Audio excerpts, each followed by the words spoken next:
Irrespective of our religion, whenever we are in trouble, we always pray to God to free us from our sufferings. But till what extent can you expect God to help us?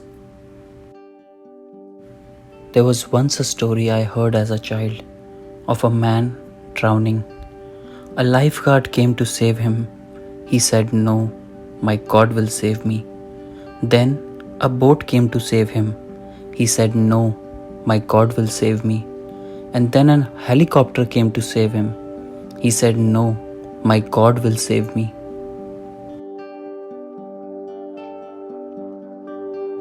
Eventually, he drowned.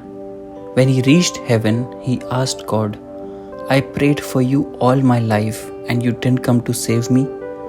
The God said, "The lifeguard, the boat, and the helicopter you said no to were all me. You just couldn't recognize me."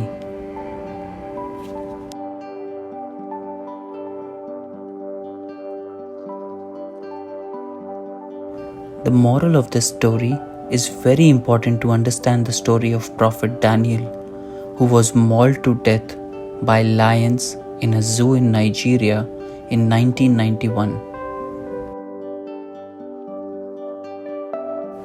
Prophet Daniel was a strong believer of God. One fine day, he walked into the zoo, not with the intention to see the animals, but to make a point to the world. He wanted to walk alone, unarmed, into the enclosure of wild lions, claiming that God would protect him.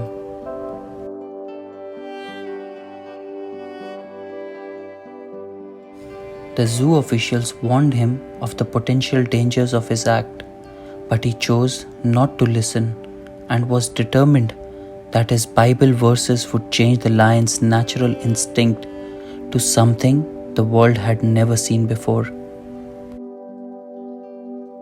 Even after a lot of efforts from the authorities, the man did not give up on his idea. And so, the crowd gathered all around the lion's enclosure to watch this once-in-a-lifetime moment.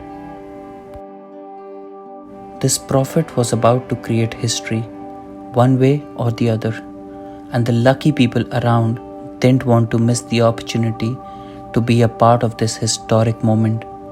Remember, this was 1991. Many of you were not even born back then. There was no internet, lots of superstitions, and less logic all around communities.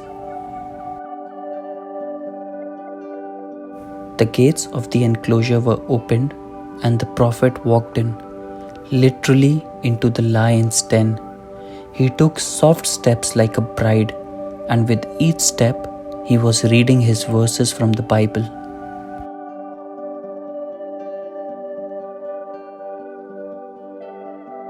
The crowd was shocked and could not believe their eyes to what they were seeing, but the lions were more shocked. These lions are used to seeing humans from a distance with strong iron rods in between.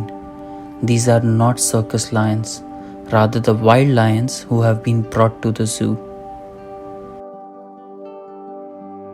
They could not believe this man, murmuring some words, walking towards them. And in the shock, these curious cats simply observed him for a few minutes. The crowd was surprised to see the man safe inside the enclosure of majestic lions. So, does that mean that the king of the jungle actually listens to the verses of Bible?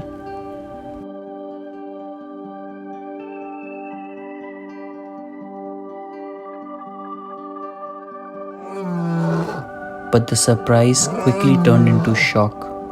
Within a fraction of seconds, the heavy 500 pounds lion pounced on the man, and before anyone could comprehend the situation or do anything, the man was mauled to death by the lions.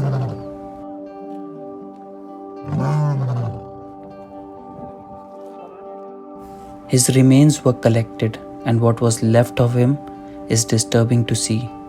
Prophet Daniel was a man with strong character and values, but the wrong beliefs can bring down any learned man.